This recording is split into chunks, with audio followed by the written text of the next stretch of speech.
Has anybody else had a hard time like just doing anything with wrestling in the last month?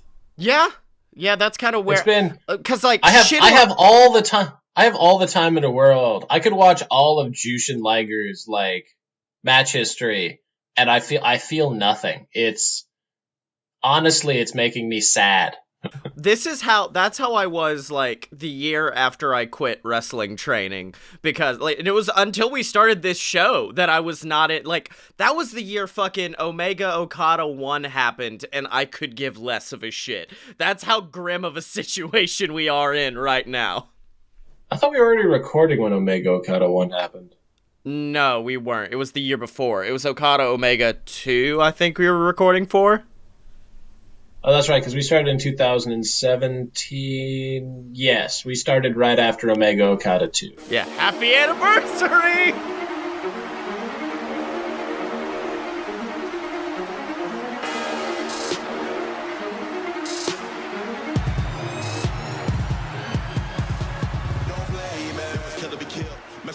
Whoa, ladies and... Wait, no, that's the wrong one. What are we doing? That's the wrong What? show.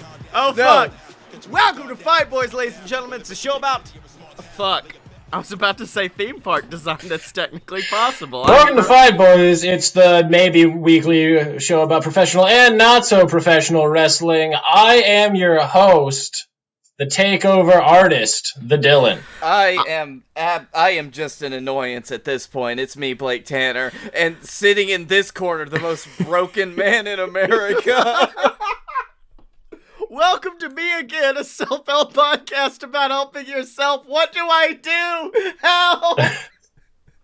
This is what you get for running 15 podcasts and 15 podcast Twitter accounts that interact with each other. You've lost your sense of self. Well, no, my favorite was the one guy who I'm like, he does a lot of podcasts, so it's okay for me to, is Travis McElroy. I listened to him do an interview last night, and he was like, yeah, once I had a baby, I cut that down. I'm only on to 3 a week now, and I'm like, fuck, okay, so it's just me. It's just me now that's doing this. Oh no, oopsie poopsies. Oopsie boopsie. Yeah. Now, welcome to the show about professional wrestling. Professional wrestling is happening. And it's starting to get back to normal. AEW, there were people in the crowd this week. There were people interacting when Sammy Guevara got hit with a golf cart. It was good to see people when that happened. That was Sammy Guevara. Listen, never let it be said that Sammy Guevara will not bump for anything. Okay, Jericho took that on the shoulder. Guevara took it on the head. I've seen it 3 times. He took that face to the glass, boom. He bounced himself off so he didn't get hit by the metal. Pro move. He's been watching some tape. Yeah, moment of the fucking week this week. I believe someone on Twitter said Sammy Guevara took that bump in the most painful way you could possibly take a bump, and they were right. I want you to know that bump of that Kenny Omega moonsaulted from over 10 feet in the air off a scissor lift. Yeah. And that was not the most insane thing that happened in that match. Yeah, no one's talking about that. Someone posted, I'm like, fucking whatever. It's not Sammy Guevara getting hit by a car, so whatever. I'll always remember Kenny's face as they're closing in on him on that fucking golf cart. It was shades of 2016. 2015. That was shades of his junior run. I could see the crazy in his eyes. He was living that blood rush. He could not stop until he was satiated. Yeah, somebody. I do love how everybody. I believe Kenny tweeted after it. Quote: DDT wrestling will never work in the States. Kenny Omega, and it was just him driving him leaning out of the car, both him and Matt. Oh, you forgot the bit where he was like, Kenny Omega, hold my Coke Zero. Oh, that's what it was. Yeah. Dude, was there anything else big from AEW this week? Because that's all I can really think of. I've become blinded by fucking Sammy Guevara getting hit by a car. Jon Moxley proved once and for all what a stone cold badass he was, because the Dark Order came out and Brody Lee and then beat him up, and Brody Lee cut this promo. He was like, accept my I don't know what you are, you an MMA fighter, a movie star, you a wrestler, answer my challenge. like freaking Moxley gets up off the ground, picks up the microphone, like still half down. All you had to do was ask, man. He starts laughing. And they beat him down even more, and I was just like, that's the most John Moxley thing you can do in that situation. Like, you could have just asked. Come on. He's distilled his character into something of perfection. Yeah. It really is. Like, Meanwhile, on NXT, Karrion Kross has distilled an entrance into something of perfection because they said, what are those kids like nowadays? The TikToks? Let's do one of those, but as an entrance and make it the best thing of all fucking time. Because I've watched that entrance about 5 or 10 times already. Like, I've not since Finn Balor's first Demon entrance have I watched an entrance as much as Karrion Kross's. Honestly, I only watch it for Scarlett. I mean, that's no, her part of it is what makes it. Yeah. Her part, like singing along, is what makes it. Otherwise, it's just a muscly bald man with, like, you know, smoke machines and bright lights. I can see that any weekend in Florida. Yeah. With me, I forgot what, like, because Killer Kross has just become a name we say, and I'm instantly been like, oh yes, the big scary man. I forgot what his face looked like, and then at one point during the entrance you could see it, and I went, oh, he's a lot goofier looking than I remember. He is not as, like, Brock Lesnar big scary baby. He's just kind of like a big jacked man with a douche goatee. With a hot girlfriend. You forgot the hot girlfriend part. Oh yeah. That 110%. It makes all the difference. That makes it. See, Taya Valkyrie and Johnny Mundo. Having the hot chick with you makes you way more douchey. Yeah. Oh, and so does this entrance. I didn't see it, but hold on. You guys just talk for 2.5 minutes. Oh, this is another fucking Lana hay bale situation for Blake. We lost him for the rest of the show. Thank you for reminding me of that. Let me go look that up again. Let's see. I guess the only other big news out of NXT is Rhea Ripley coming back to hopefully just win the title back from Charlotte and be like, okay. That's such bullshit. Why even do it then? Why build up Io if you're never going to let Io shine? She's the best women's wrestler in the world. I think they're gonna go for like a triple threat down the road, which would be very good. Rhea's gonna pin Io, and that way Charlotte still gets to be fucking great. And like I can see it now. I can see it. I can hear the episode of this show where you come on. My fucking heel of the week right now is Charlotte Flair. I think. Oh no, I've retired. It's every time I have a heel of the week, I say it in the hopes that something will like get better. Yeah, like, no matter what it is, there's like a glimmer of hope. Like, this is my heel.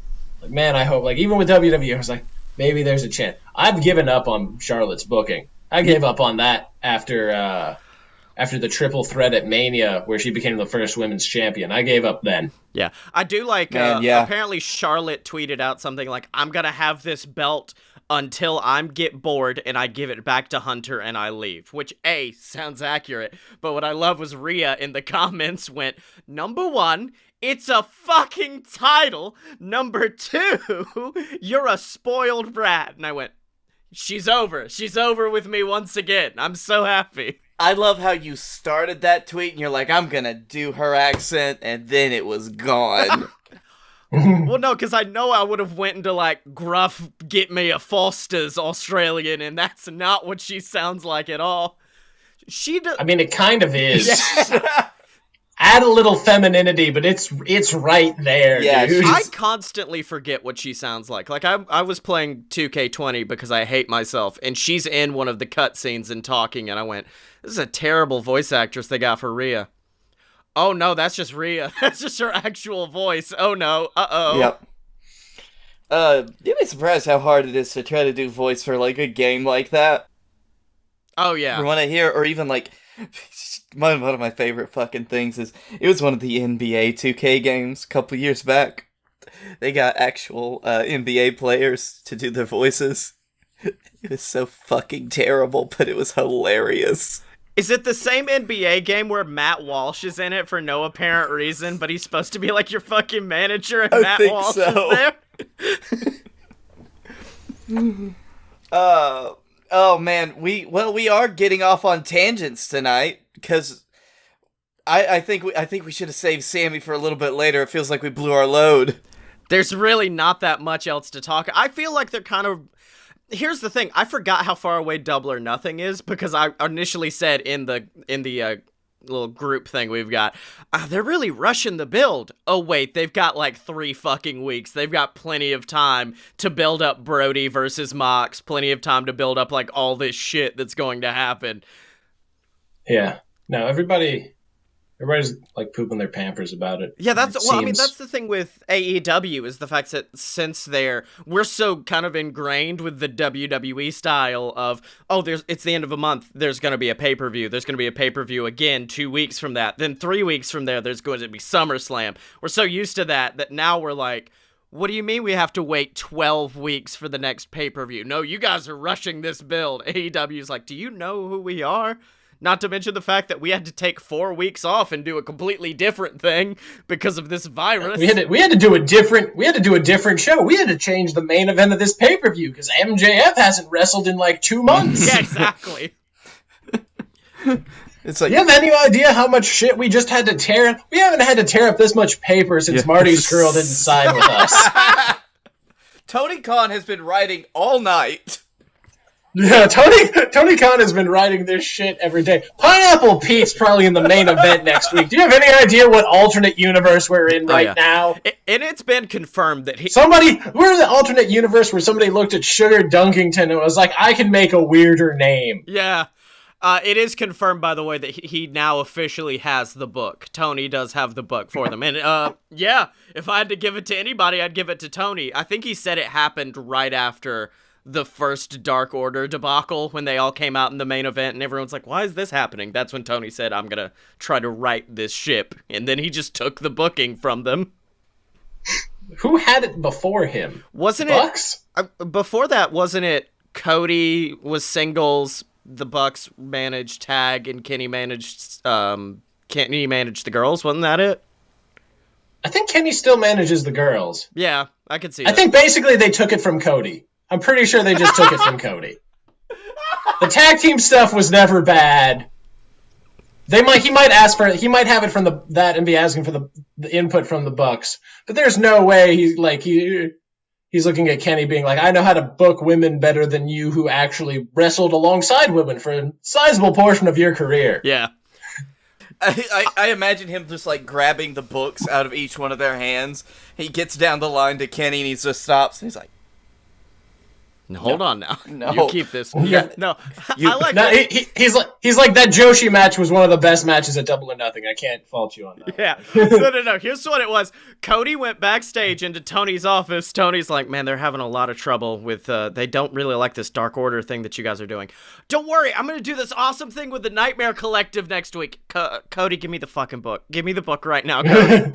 Put it on the table. I want your gun and your badge, Cody, right now.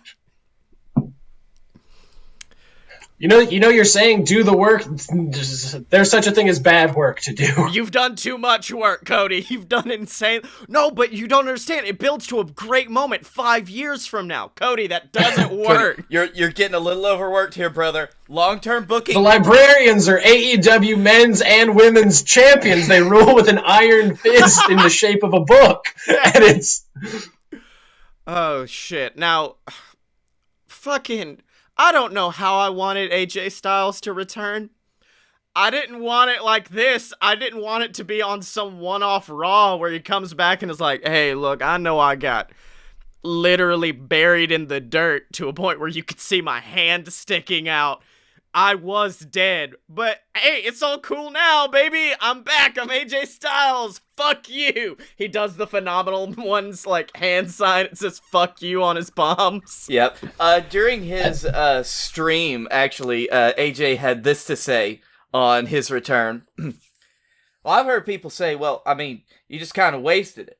Styles buried alive. He could have come back as a different character, in a different mood, a different look, something different. He came back and he was exactly the same before he got buried. I'm with you.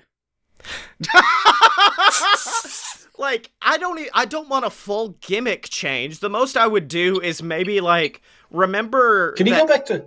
You remember the no one from TNA? Yes, I was gonna say that. Like yeah. the Aces and Eights, AJTs. Like that's what I would have done. Where he's I want the leather jacket with the hood and the mom haircut. And like the coming out to more somber music, like I want that. Like he's lost his soul, like a fully soulless AJ Styles. It would have been dope. Or he got his best friend's actual killed. Yes. Yeah, he wrestles a lot more like cold and heartless. There's a lot more like the calf crusher comes back into play a lot more, and he kind of like cinches it in, deeper, like that kind of shit. That's the AJ. God, just thinking about him wrestling that style, I just would want to see him and Bryan go at it all fucking day. And as much as I do love the no one AJ Styles, I still, to this day, my favorite return, quote unquote, in wrestling is still when Aces and Eights is battling, like, I think it was Sting and Angle and all them. AJ comes out to his sad music and is like, is he gonna join Aces and Eights? Pulls back the hood, get ready to fly! And like normal AJ runs in the ring. Yeah, no, it was Main Event Mafia. AJ was in the match because Angle had to go into rehab. Oh, okay. So they were like, let's just quickly change. Let's bring back AJ Styles with his old gimmick for no reason. That sounds familiar, actually. Well, it's like it's almost happened before. I also to be fair, him coming back like that did give Aleister Black giving his promo today, or his promo this week, because AJ threatened to like throw people off the building. Yeah, and that's been teased. Throw me off. A lot of people have been saying like someone fell off the WWE studio while they were fucking recording. I mean, I would feel like that is going to be one of those spots that has to happen, or I'll be disappointed. AJ Styles has to kill a man or I'll be disappointed. Mm-hmm. And I'm fine with them doing it as it's something pre-recorded, I would not be okay with it being live because that kind of just gives me the nose. I wouldn't want to try to throw someone off a building live, You done? There it is. There it is, yeah. Okay. Yeah. Cool. Moving on. I'm just dropping it. We're just going forward. No, please. I was quiet for so long because I wanted to hear what you had to say. Also, me. I just wanted to talk about the promo that I brought up, and then you guys like buried me under. I was like a sentence in, and then both of you had a separate conversation. To our fucking lives, Dylan. I'm trying to get better.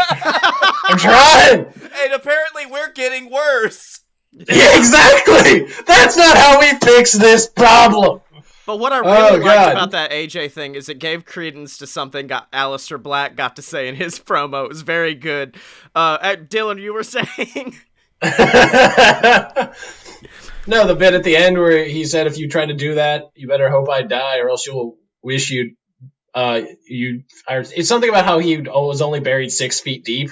Did he say it with backs? Did he say it with that exact cadence? You better hope you kill me, or else I. Something like that. Something like that. I had it in my head, then it didn't. Listen, the main part is he says that, and then he slowly fades into the background, and they actually did a good job of it too. So it looked super like his original gimmick, spooky. Yeah. Like they could give Aleister Black like Undertaker powers, and I'd buy it. Oh yeah, easily. Yeah. Like when he first came out, I was like, this is a new Taker. He is going to take the mantle of Spooky Boy who wrestles at Mania and is very powerful. And then they're like, he's just an MMA guy who likes dark metal.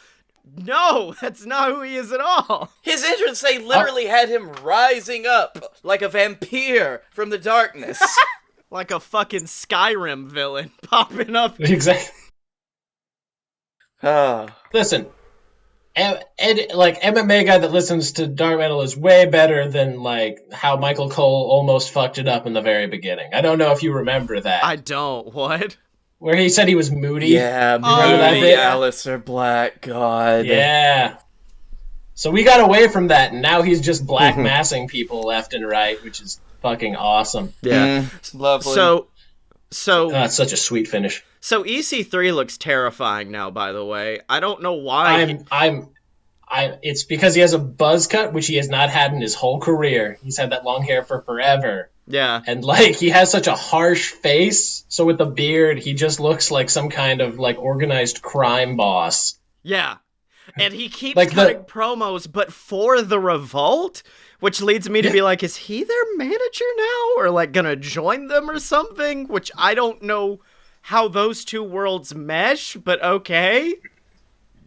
Honestly, I'd totally take that as the fourth member of that new Horseman stable. Yeah.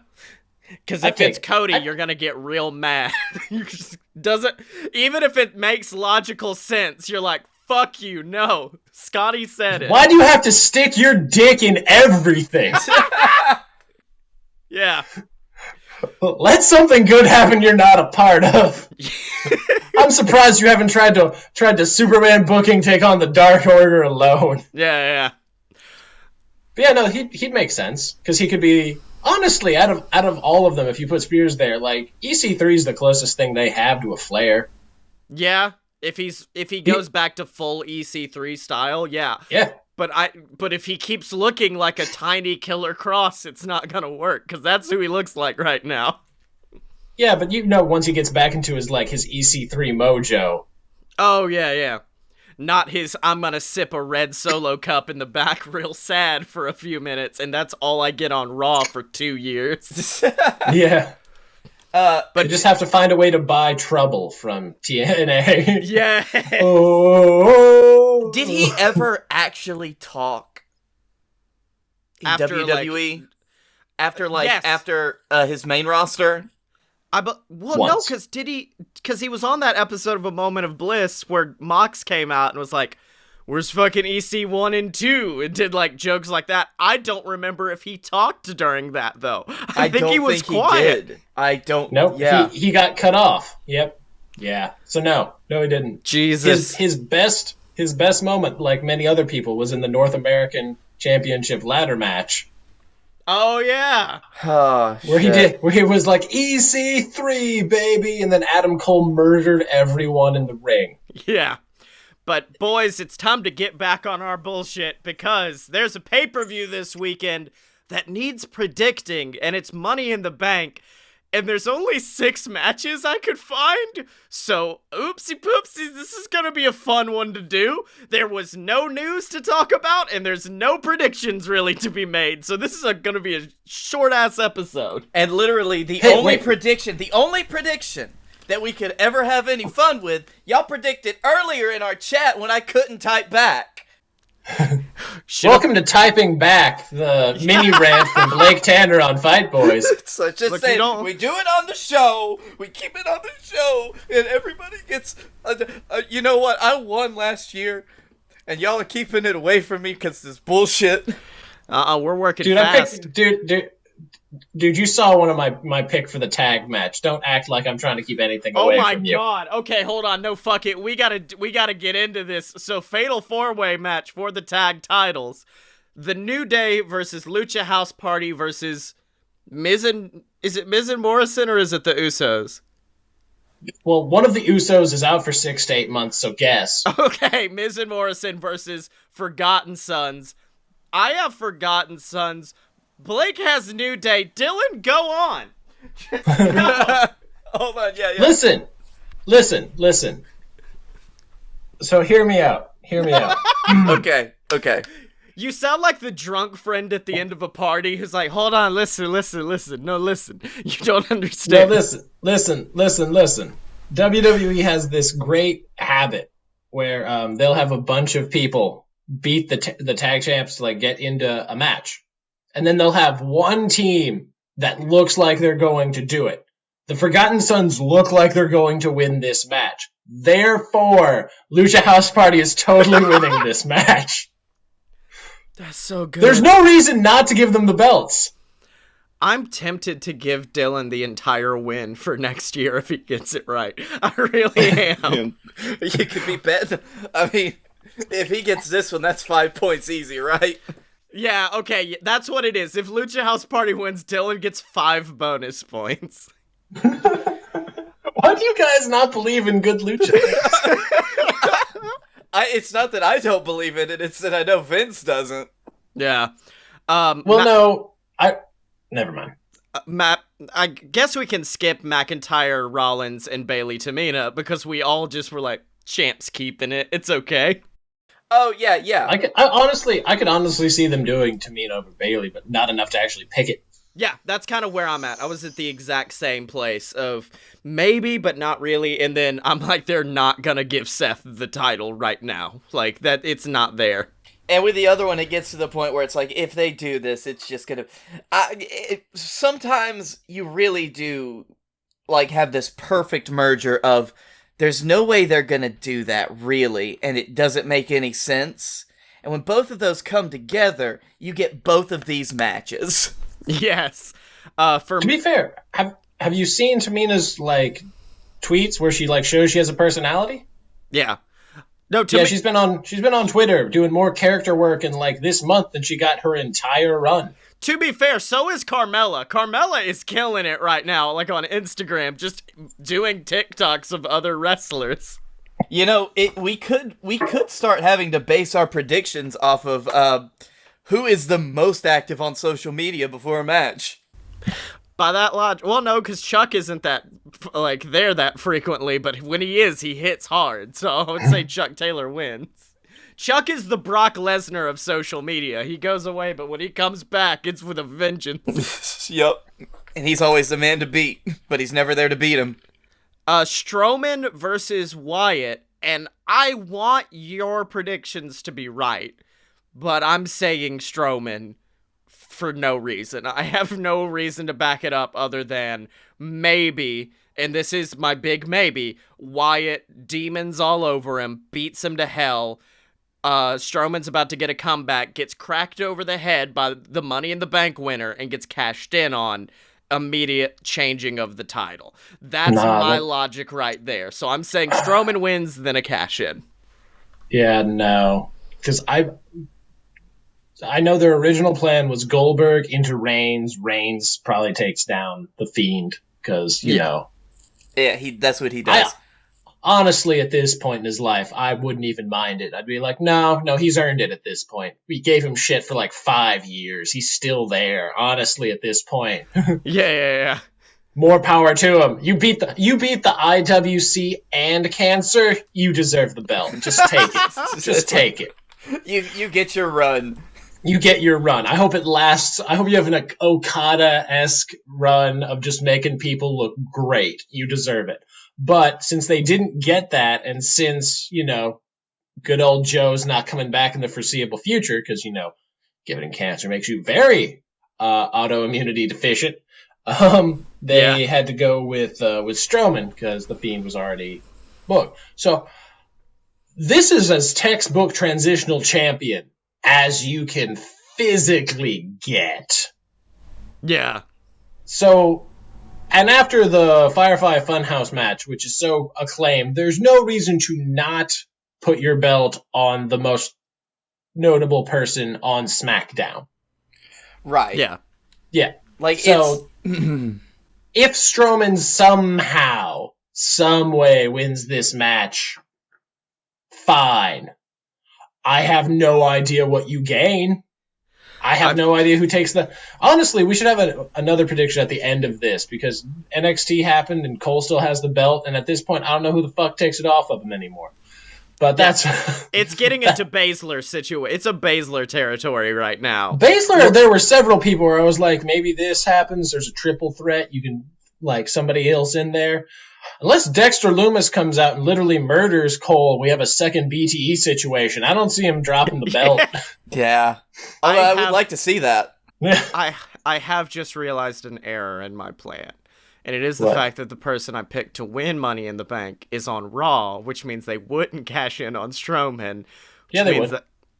Maybe. I don't know. Yeah. Well, yeah. It's the house that he built.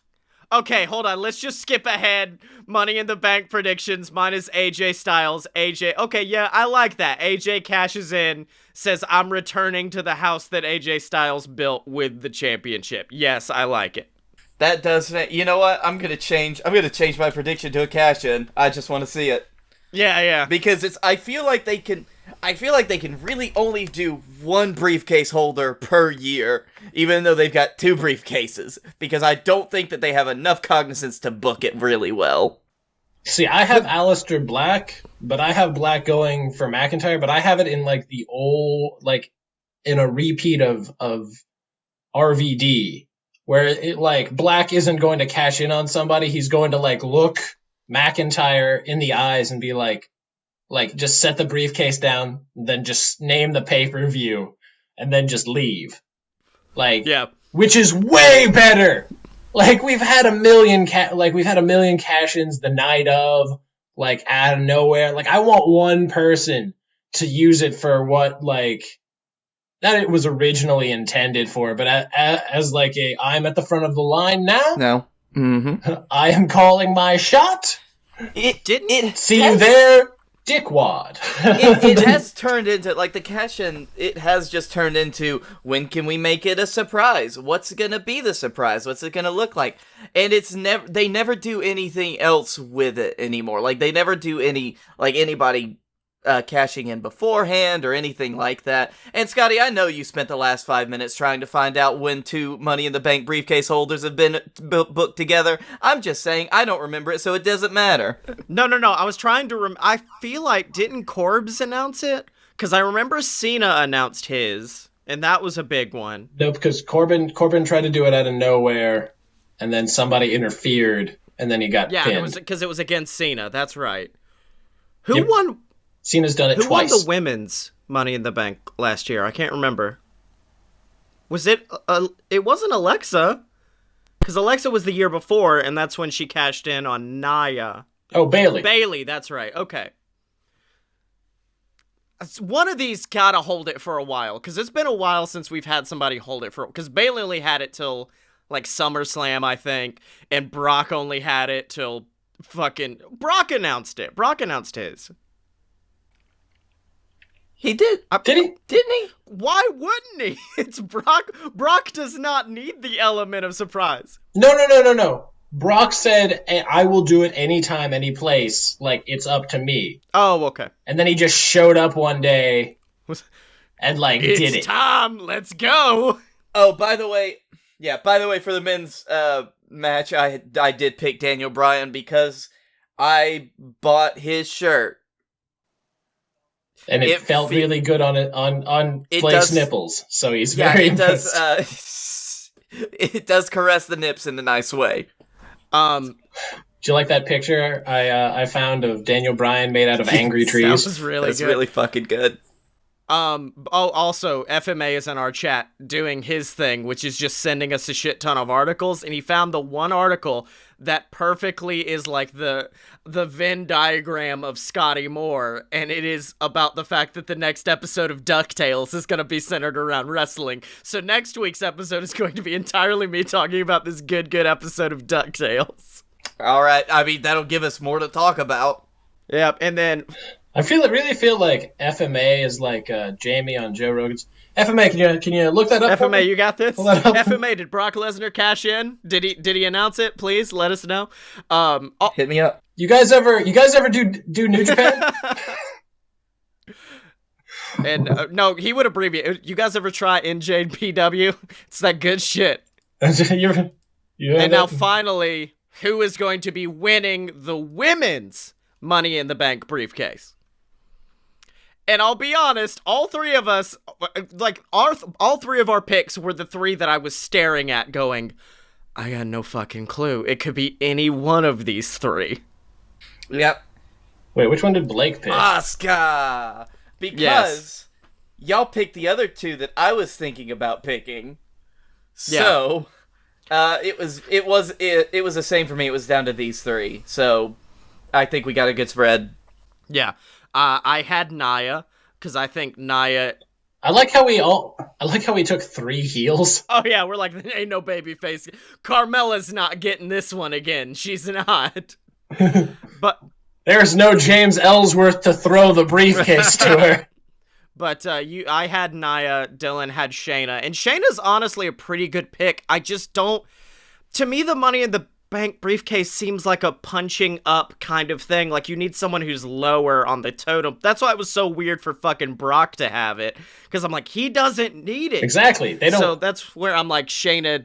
Neither did Edge, but Edge got it a second time.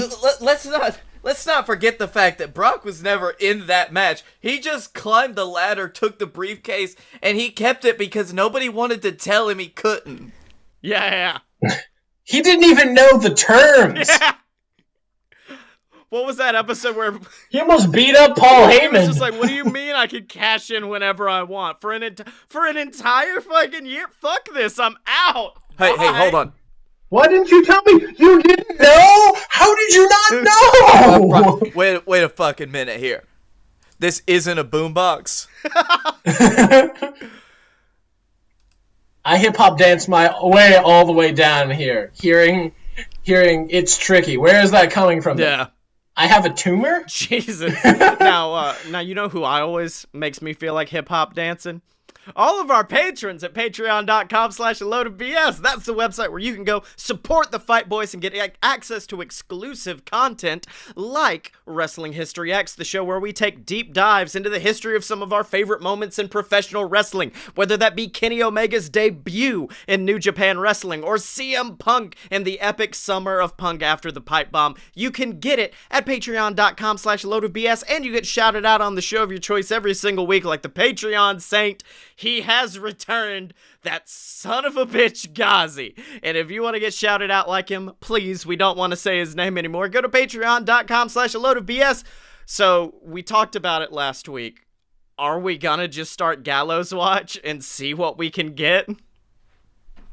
How about we do it a once a month thing? That way we don't wear out our welcome.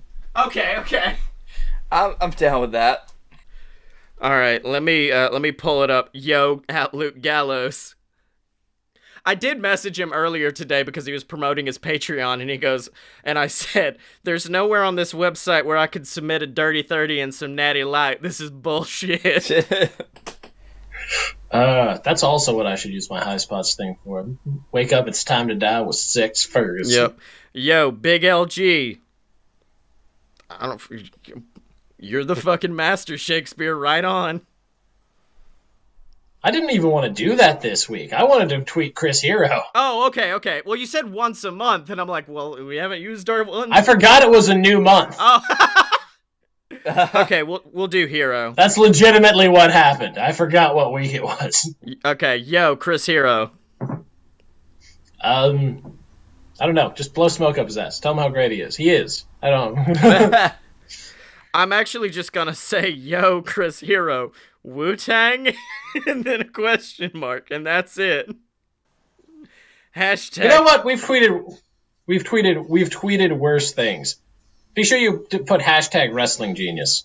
Okay, I was doing hashtag Hero Watch, hashtag Wrestling.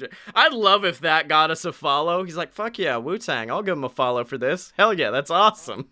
Yeah, all right. Wu-Tang? All right, yeah. Okay. Wu-Tang? Fuck yeah. Chris Hero's still nothing to fuck with.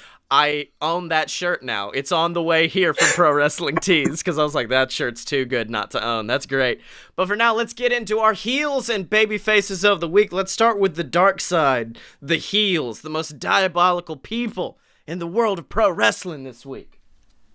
You want to go first? You want me to go first? I could go first. I'm still trying to look up my fucking articles. Here it is. Okay. I can go first then. All right. So the Elite are, like, in kayfabe, the worst group of friends that have ever existed inside of a professional wrestling organization.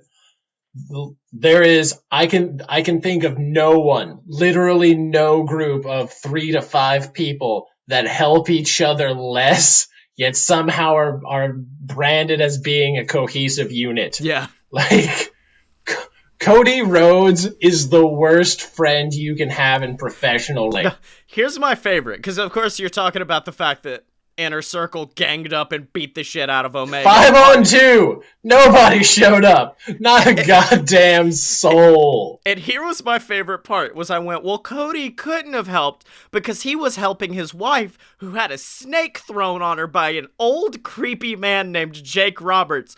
Oh, wait! Cody didn't come out for that either. Cody was just backstage like, this seems normal. This is fine. Cody, and then I came back. He was like, Cody Rhodes, who didn't want to come out to second a member of his own stable, who was going up against his future opponent, to like show some continuity. Nope. Yeah, exactly. And you were like, yeah, but Cody was in the shower. He had that really pretty, actually easy match against Joey Janela. No, he's just a dick. Like, don't get me wrong. I understand. The Bucks are still quarantined in, like, Rancho Cucamonga, I think. Oh, yeah. Well, because Nick just had a baby, so they're like, we're not fucking with that. Absolutely not. No. Yeah, and then Hangman, I believe, is self-quarantining. So, like, out of kayfabe, there's a lot of reason. But in kayfabe, they're still the worst. Like, this is by far every example. Like, nobody supports anybody. I think they brought up the fact that Bucks and Paige weren't there. I think they publicly brought that up. So at least even in kayfabe, you could be like, oh, they weren't available. But Cody, there is no fucking excuse. I know, but like... Earlier today, I made the comparison of like, y'all remember when they would put John Cena in a storyline with somebody else where he was supposed to be their friend, and the friend is the person that got the shit beat out of him all the time?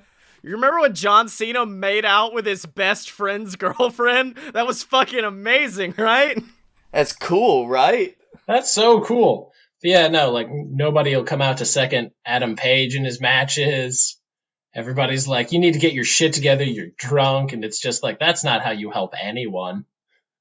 Like, they're just the shit. Like, they're like, you become an alcoholic. None of them taking responsibility for why he became an alcoholic. Like, it's just literally, they're the worst they're the worst people I've ever seen. Like, I would hate the Young Bucks at this point.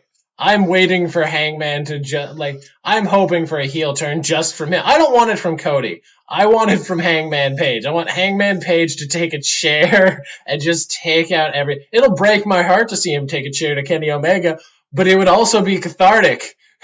Yeah. But yeah, no, the Elite are my heels, because even if they were there, they probably wouldn't have come out and helped. And if they had, they would have been ineffectual like they were every other time. Yeah. What happened all the other times? Santana and Ortiz put them through the frickin' stage, like literally. Yeah. They are the worst babyface super friends ever. They are the worst stable I've ever been in. Well, my heel of the week, it's not something that, like, I don't hate the show, but I hate what certain events had to be reminded of me from the show, and it's Battle of the Brands on Up Up Down Down, because I was sitting down today, I was like, oh good, I can relax for a few, I'm gonna watch some Battle of the Brands, and it starts off, and it was the first episode after their last batch ended, and Xavier goes, yeah, there was like a weird time portal thing, and a lot of our wrestlers went through it, and they're not available on the show anymore, and they can't be here anymore. So, like, Aiden English, who was in, like, a long-standing feud with Cesaro on, I think it was Creed's show, gone. Drake Maverick, who was easily the MVP of the show, because, like, they would cut in. They'd cut in, like, promos, and it'd be Maverick, like, talking shit to Drew Gulak about how he won the World Heavyweight Championship and shit like that. He was the fucking best part of that show. Gone. And it was just a like 30-minute period of me being reminded, oh yeah, all these amazing people are gone now. Fucking good. And the worst part is the fact that they had to bring in new people. So they brought in like a Corey Graves. They brought in Dolph Ziggler. They also brought in Michael McGillicuddy, because I have to assume this was filmed in that week period right before Axel left, meaning that the next batch they have to be like, fucking McGillicuddy's gone now too, don't know what to do, oopsie. I would barely even address it at that point. That's the biggest oof. Yeah, that was a huge oof. God damn, fuck, man. And, like, they still referenced him. Like, they were like, yeah, Aiden English, when he went through the portal, I guess he tagged in Corey Graves, his fellow commentating friend, and brought him back, and that's why he's here. And I was like, I know you guys are trying to make us feel better about it, but it's so sad that all of them are gone. It's Thanos just snapped and it was Yeah. over. For one of the shows, it was like literally half the roster all disappeared. And I was like, oh no. Oh shit, why is fucking Graves here wrestling now all of a sudden? It's like, I never even thought about that, just how big of an impact this would have on Up Up Down Down, because there's so many Up Down Down, like just solid standalone characters that are just gone now, like long time people that were on that show. Oh dude, if Breeze ever gets released, Up Down Down's going down. There's no way they could keep it, because Breeze is like easily the second of that channel. He's probably one of the best parts. And yeah, I didn't realize that it was an official WWE product. I thought it was his like secondary thing, but then after looking it up, it was like, oh, it is WWE owned and affiliated, so I guess they have a say. And I read an interview with Creed, and he was like, I got like 94% of the say, and I'm like, that's still 6% that they can handle on this. Yeah, if you remember that time that we talked to him that night that SmackDown was in Birmingham, we saw him at the Purple Onion. He was talking about how WWE funded all of his equipment and stuff, and like the agreement they had is that he would pay them back with just like the funds that the channel made. Yeah. And so it's like it was just a little bit of that. So I guess he's probably paid them off by now, but it's still like, since WWE has to give the okay for all of it, then there's still just that little bit that they're being controlled with. Mm-hmm. Anyway, my heel of the week, and this is a good heel for actually being a good heel, and not something that's made me really sad, like the one that FMA mentioned, which is the Maryland Athletic Commission. Oh yeah, I was literally messaging you guys because I had already put in my heel, and I was like, who wants this one? Because we can't not talk about this he was a WCW announcer, wasn't he? Just blowing the fucking horn on AEW because he's a jagoff. Yeah, but anyway, they fined AEW $10,000 for the Moxley Omega match, and you know what? Fuck it. Now they can just promote with it. Fuck you, Maryland. That guy's message is the fucking funniest thing ever. He's like, this was a black eye on the face of professional wrestling thanks to AEW. I'm like, it was a good quality match. You can eat my whole dick. You know, it was a great match. I'd rather them just do it anywhere but Maryland. Maryland can just eat a dick. Sorry, FMA, I know you're from Maryland, so that's bring the new the fucking pay-per-view. Bring another pay-per-view to Florida. Yeah. That's the new fucking slogan for AEW. AEW, anywhere but Maryland. Sell that on a shirt, baby. So my real heel of the week is Matthew Riddle. Because he's so fucking good at making me dislike him, but pretty much usually being right. Or, like, making arguments and I'm like, I can't really argue against you. Because that is a good point. You're just really being an asshole about it. Like, next level. Earlier this week, he tweeted, I'll tell you this. Do I have heat with WWE or NXT? Or the people that run the show? No. Do I have heat with some of the people who think I'm disrespectful at times because they don't understand how business works? Yes. Do people take things too seriously? Yes. I fucking hate him. I hate him so much. And it's like, yeah, I've been on both sides of that too, because it's like, you're making a good business decision, but you're being an asshole. God, you are a lot like Brock Lesnar, except if you were like Brock if he was a millennial. Yeah, exactly.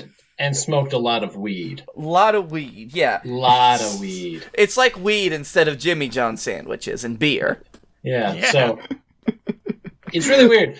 I liked Matt Riddle way more before he got to WWE. Yeah. Like, I was really big on Matt Riddle. I was like, man, if it wasn't for the weed, I really could see him doing like some good stuff in like a New Japan or like a Noah or somewhere where he could like show off his talent. And he signed to WWE, and I was like, well, I've learned two things today. One, the anti-drug policy in WWE is a complete lie, Yeah. a total fabrication, and 2, this is either going to go really well or really poorly. There's no Yeah. middle ground with Matt Riddle. Yep, and I think I love this tweet because, or I don't know if I think it was in an interview. The other one's a tweet, but I love how this just takes his entire situation and it just puts everything out there, so it's like, okay, it's backstage, but it's not with the company. So it's like he just pisses off everybody around him that's not like on the corporate level, which I would probably be one of those people that's around him every day and would hate his absolute fucking guts. I don't know if this is true or not, but Gossi did just message us. He has it in his contract that he's allowed to smoke weed, which I feel like he would have negotiated that somehow. Yep. A way to do that. Was it last week where Dylan was like, when Pete Dunne comes out with Matt Riddle, he's playing the character of being upset with Matt Riddle, but it Confused. genuinely feels like Timothy Thatcher is actually upset with him as a human being. Oh no, he's just confused. He's just like, how is this happening? Yeah. Why am I in the Newlyweds game? I think so. This isn't why I got into professional wrestling. I used to watch World of Sport. The other tweet that he sent out, I think it was just earlier today, he just tweeted a picture of him hitting a punching bag on the ground over and over again, or like a video, and it says, just me being a stallion. To think I was fired from UFC 7 years ago while on a 4-fight win streak still blows my mind. I still wonder, what if I still fought? Where would I be? P.S. Wrestling is way cooler. This fucking guy. We gotta get into baby faces of the week because I can't keep talking about him. And I'll start because my baby face of the week is Brandy fucking Rhodes for emitting such. The term I'm gonna use to describe it is power wife energy. It's the same kind of energy emitted from Revy Hardy has this exact same kind of power wife energy. But I read that she had cut a promo on Jake, and I'm like, oh, whatever. But I was scrolling Instagram, and they actually posted the full promo, and I watched it, and it is the most intimidated I've ever been by any AEW wrestler of all time, because I forgot Brandy is a great promo when she's not trying to do some weird spooky gimmick. She is fantastic as she's just like, hey Jake, I know you probably want to have like an altercation or something. You're going to have your big tough murder hawk behind you. You're going to try to make me look real scared, and you're going to try to slap me in the face and make me look real small. Well, this ain't 1991 anymore. And if you slap me, I'm going to hit you back. It was like, I am not Samson's Delilah. I am not fucking Cleopatra. I'm not Bill's Monica. Loved that one. And it was just like her laying down the fucking law, prepping to get a snake put on her. Prepping for her husband to get fucking murdered. I feel like the only that's the only reason that Cody didn't come out is maybe Brandy was like, no matter what happens, I need to prove myself. Just let it happen, whatever happens. But even then, you'd think Cody would be like, I know she said whatever happens, but that's a fucking snake. I'm not about to let a snake get put on my wife. I love the idea that that they could have just had a scene where she literally sends him home before this happens. Oh, puts him in a car and tells him to go. And FMA's right. Corporate Brandy is 10 times scarier than witch Brandy. It is so much. It's like night and day of caring about Brandy Rhodes. I don't know, man. When she was doing those episodes where, like, she was, like, hallucinating a psychiatric visit, I was afraid of Brandy then. Yeah. I was afraid of Brandy. I was afraid that she would have some scissors all of a sudden and some wrestlers were going to be stabbed. That's legitimate fear. Yeah, she's one of those people like Hangman, where she's very good about bringing, like, real-life issues into wrestling. Whether that be, like, depression or anxiety or, like, worrying if you're good enough. She's very good about melding that with wrestling, and that's why Brandy is, like, my pick of the week, babyface of the week. It's funny because most of the time it's all about being over the top with your character, but she's just more being, like, bringing over the top energy to normal shit, which I think is why she works so well. Yeah. That is the nice thing about a lot of the managers in AEW is that like none of them feel like slap you around. Like her and Penelope Ford. Like Penelope Ford just gets all up in people's matches. Yeah, and it's really refreshing. She's like, I will Hurricane Rana you into the sun. Don't fuck with me. I'm really waiting for her to pull out a Meteora. That's like every week I'm just like, just one time. They're really good about showing like, yeah, our managers can fight too. They are not just fragile little porcelain like statues. Jake Roberts will still DDT you on the outside. Don't tempt him. Don't. That's the only reason why I'm like, yeah, EC3 could manage the Revolt, because AEW has managers that look like they would fuck you up, and EC3 looks exactly like that. Yeah, I mean, you could even put him in a match eventually. Yeah. Blake, D, whoever wants to go next for Babyface? I want to go with my Babyface because it's a smaller thing, but it's just because I really hope for the best for him. And my Babyface is Matt Cardona, also known as Zack Ryder. Because of I was just reading this the other day, and it was about his Mania spot his spot at Mania 32. So there was an injury, and it's what led to him being put in the match. I can't remember who got injured. Pac. Pac. Yeah, Pac. It was Pac. Yeah. Where's he? Oh wait, England. I was like, where the fuck's he been? Yeah. And this is what he said. So, I went to Road Dogg, and one of the things that I said to him was, I have never heard my music play at Mania. And oh, yeah. Because at 28, when he was like the leader of Team Teddy or whatever, it was Teddy Long's music he had to come out to. Yep. And he said that Road Dogg said later that it was that one comment that stuck with him and got him to vouch for him to get that moment, like his actual WrestleMania moment of winning the IC title. Well, no, that was what got him in the match. I think Cody Rhodes came out later and said, we all knew the Maurice, like, Raw thing going into it. So the boys all voted for Ryder to have the moment because he deserved it. And like I was like, that's heartwarming. I think there's like a ton of stories about it, because what I've always heard is that like someone backstage saw a picture of Ryder backstage with Razor, with him in the IC title, like a little baby Ryder with Razor holding the IC title, and they were like, he's back here, because I think the NWO was getting inducted that year, and he goes, give him the title, let him take a replica photo, but in reverse, and that's what I heard about it, but it's probably a combination of all of these things together that led to that. Yeah, all I know is that this is the conversation that he had with Road Dogg. So I'm betting that it was probably his goodwill with fucking everybody that got them all to like vouch for him in a certain way. And it just really it really goes to show just how good of a guy he is backstage and how much people like him. Because I would always remember how much Edge and Christian on their podcast would just lay into Ryder, and it's like only with that little brother energy, the one person that you do anything for, but you still beat the shit out of. See, I'm happy he's getting over with me again, because he did slowly lose his push in Scotty's mind the time I told him that Edison was better than Lakava Takia, and he told me to fuck off on Instagram. To be fair, he was right. I live here. I've never even been to that place, but I'll tell you, he was right. Yeah. All right. And also, there was another thing that I saw. It was just someone posted about a program that they were wanting to do. I think another WWE podcast. I saw this. To like, just like old merchandise and stuff, and like toys that they could talk about that WWE's doing, and like.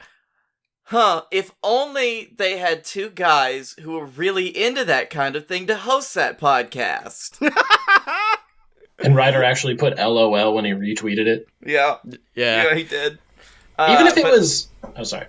Oh, you're good. That's all I was going to say. Like, that was just like what made it stand out as someone who deserves all of my sympathy and I hope does really well from now on. Even if it wasn't like just toys, even if it was old like in-ring stuff or like overall merchandise, you have to guess that at this point, Ryder and Hawkins had like built up so many connections Oh Like yeah. hell, even Gallows used to get old WCW rings from a guy that he would sell. Like you had people and you got rid of all of them that I'm aware of. Yeah, Yeah, that's a funny thing too, because if you're even in a game like that, because my dad, he loves collecting autographs. He started with Star Wars stuff, and he's moved on to just about fucking everything, and he knows anything that you could ever know about getting a signature or an autograph on something, and he knows who will get you that signature or autograph, and he knows where to find them. And it's like, once you make those connections, like in the collector's world, you're set for fucking life. Yeah, because I think what the show is it's going to be like traveling around the country. It's going to be like a live TV show, but it's going to travel around the country, try to find these old pieces of memorabilia from like The Rock and Austin and shit like that, which they are like perfectly made for. But nah, we're good actually. Yep. Speaking of signatures, There my we go. baby face of the week, which by the way, I need to talk to you about that then, Blake, because fucking Mania didn't happen, so I didn't get my Bullet Club or my Bullet Club signatures. Consequently, today marks the this last week marked the 7-year anniversary of the greatest stable of the millennia, the Bullet Club. Bullet Club for life. Right. Really, for me, it's right behind NWO in terms of like really great music. And like, it's just, I don't know. I still love Bullet Club. I'm still glad it's going. There are a lot of things in New Japan where I was like, why is Chaos still a thing? They're not, really. I don't know why they're even there. Like Suzuki-gun, like Suzuki's thing, that probably needs to be broken up and rebranded, needs to become like Zack Sabre. But Bullet Club, every time that it happens, like they find a way. They're always relevant. They're always influential. Like I could, like let's see here. What did Bullet Club do? Bullet Club got friggin' Finn Balor on WWE's radar because it was his Wrestle Kingdom like fucking demon entrance that got him like on that. Bullet Club fucking skyrocketed AJ Styles' value. AJ Styles' contract he will even tell you it was directly because of going to New Japan Pro Wrestling. Bullet Club is responsible for all Elite Wrestling. Yeah. First, because it brought the Young Bucks to Japan. Then it brought over Omega, so they had a place. And then it brought in Cody, and the Bucks connecting with Cody is what eventually led to All Elite Wrestling. Now, granted, there was that part where the Elite broke off and there were some rough times, but then they brought back, like, Switchblade to, like, re-healify the group. And then they turned Kenta, which has led to, like, two of the most memorable New Japan moments, like, of the last year, which was him turning and, like, fucking up Shibata, and Shibata having momentary return, and him ruining the end of Wrestle Kingdom. Which they'll play that shit for decades. We had this great moment. Nacho finally ascended to the top. Kenta, lol, hold my Kieran. Hold my Kieran. It amazes me how well they've been able to stay relevant. They may not have always been the most relevant or always been at the very tippy top, but they're always somewhere doing something. And it's really good. Like most of the original members like aren't even there, but it still feels like close to its core because they always find a way to justify the connection. And I honestly think they're probably about to shoot up even more when Machine Gun Carl Anderson comes back, because you know that's going to lead to something, whether that be a feud with Jay White over who the new leader is, whether that be it's like a joining and making it bigger, like whatever. It's about to skyrocket, I think. But for now, I do want to have a not a closing argument, but it's just a closing idea. I want us to fantasy book a little bit, because earlier we were talking about, like, maybe if you did a 4 Horsemen stable, who would you do it with, and stuff like that. And that led to us talking about Marty and ROH. If ROH ever opened the door to AEW to work together, how would you bring in Marty Scurll? Okay, hold on. Let me start. Hear me out. Okay.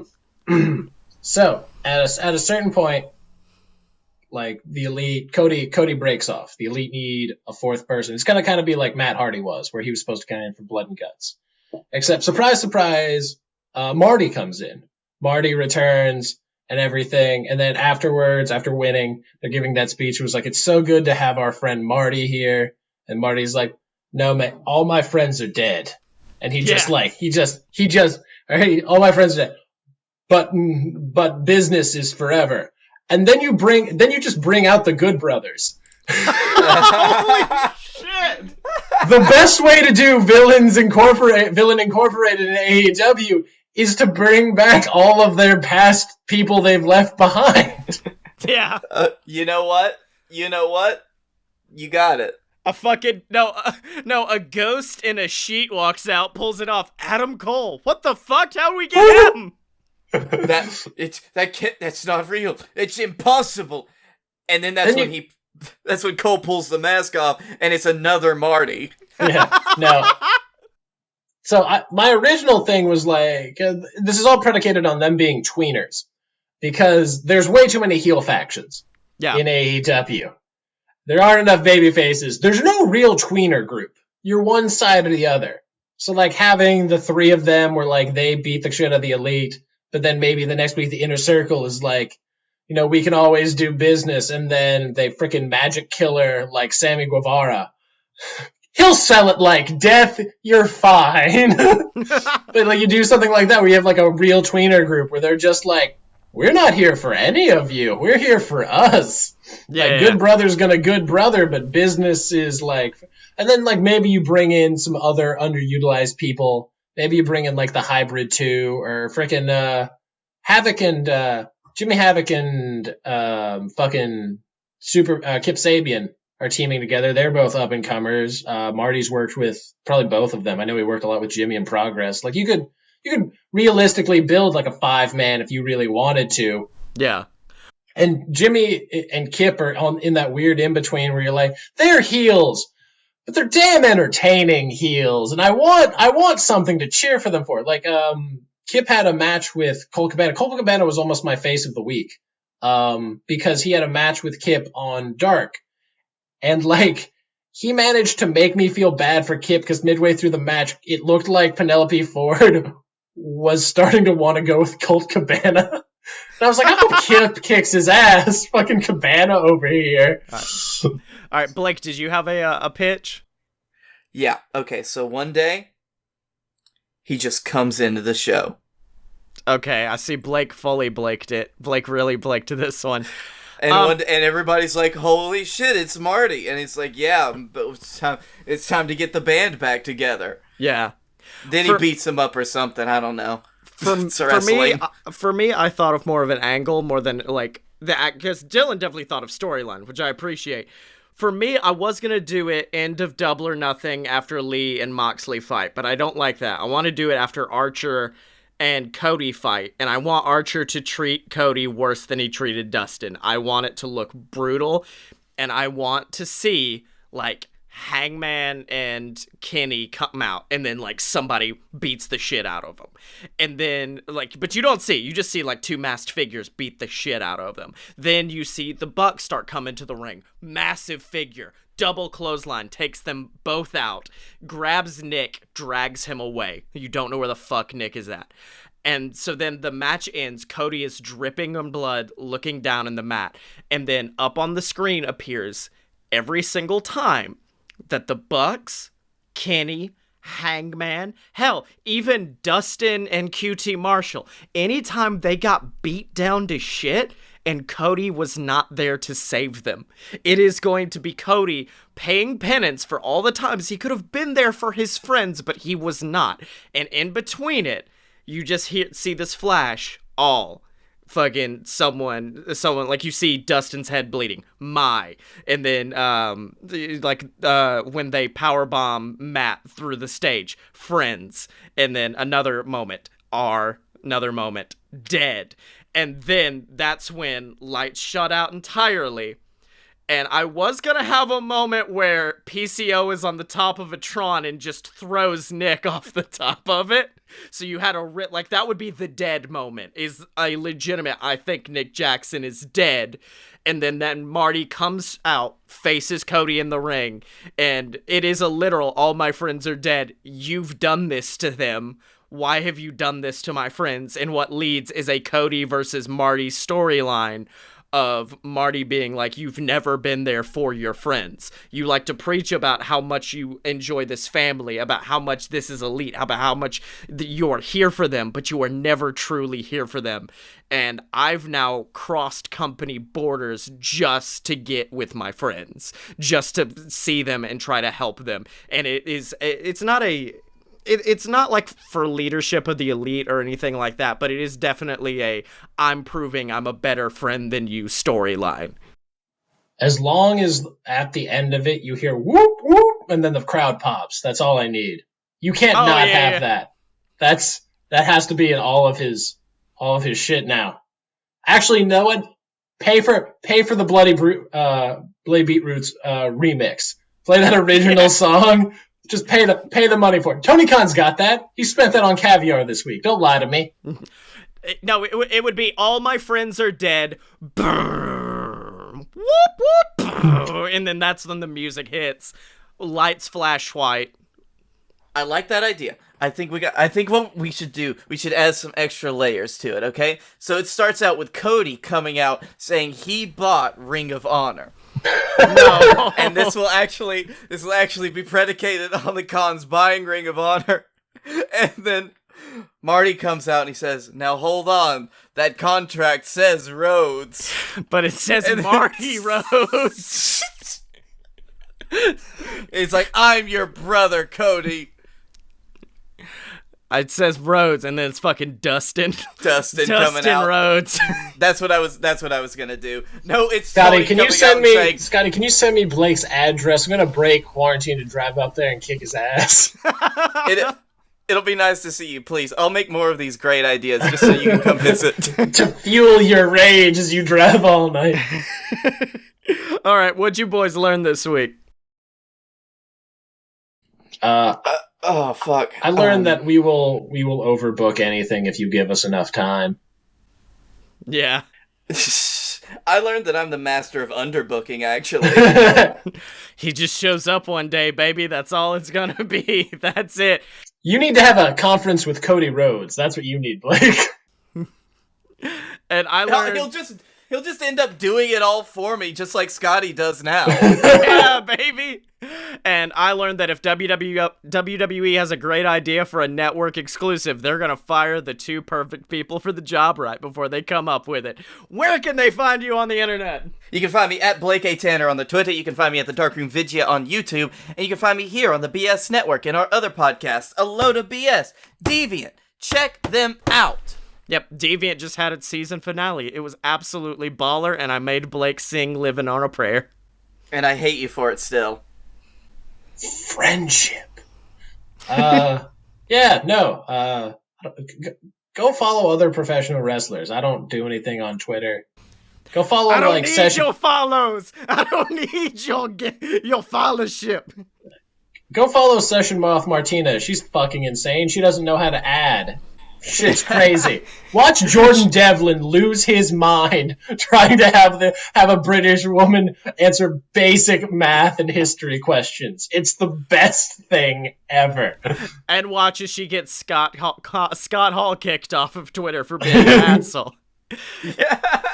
Hey, you can find me on Twitter at ScottyMo, SCOTTYEMO. Buy all my books on Amazon and check out the BS Book Club, which is our brand new podcast, and it's just audiobooks of all my different novels. If you want to listen to BS versus the Gods before you buy it, you can check it out right there on the BS Book Club, and you can find it and all of our other programming online at aloadofpurebs.com, including Deviant, including A Load of BS, BS Book Club, me again. They're all available at aloadofpurebs.com. Special thanks to Megaran for our theme song, Fighters. Go check out Megaran, give him all the support on the YouTubes, on the...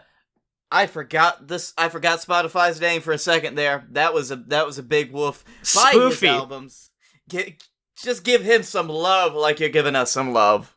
And support us on Patreon. Support us by picking up some merch. Or most importantly, tell a friend to check out Fight Boys. Pick up your phone. Text your closest wrestling friend that they need to listen. And as always, you can find us at loadofpurebs.com. Step up to the merch table at merch.loadofpurebs.com. Find us on Facebook, donate to the Patreon, subscribe on YouTube, and remember to follow us on Twitter at Fight Boy Show, Chris Hero. Because when you're a fight boy for life.